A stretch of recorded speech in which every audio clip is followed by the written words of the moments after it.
Why aren't you in Maryland? Because that would be a hell of a commute. He leaned back in his seat. Funny. So I guess you're no longer doing residency in Maryland. Lillian breezed in. Oh, good, you've met.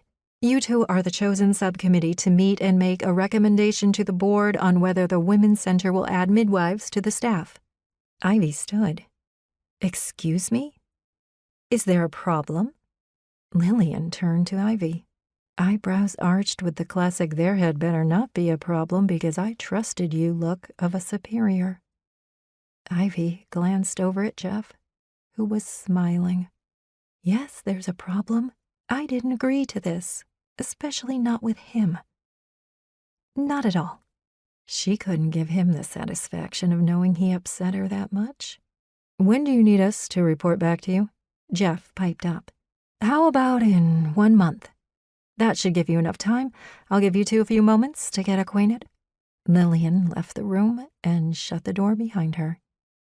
Get acquainted? That was a rich one.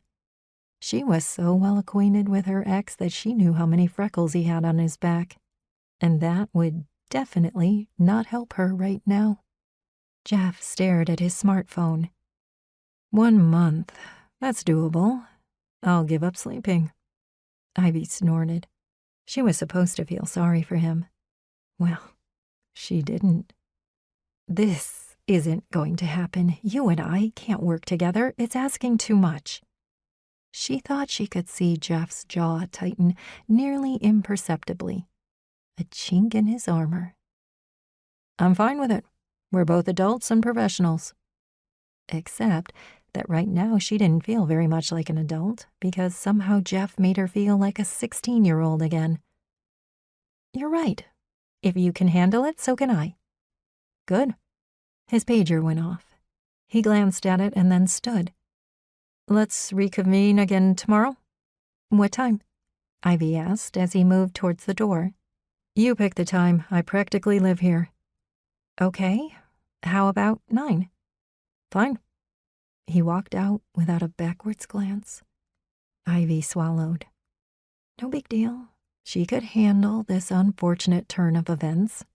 But it didn't help that Jeff looked better, somehow, than she'd remembered. He'd grown into a man. Cords of muscles in his forearms. Not all tall and lanky anymore. Now his muscles had muscles.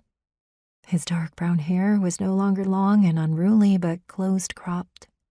Although some things never changed, he still had the same panty-melting gaze in his whiskey-brown eyes.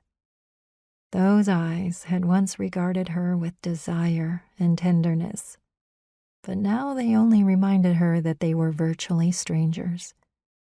No matter. He might have a stare to melt glaciers in the Arctic, but he wasn't going to have any effect on her. She wouldn't let it.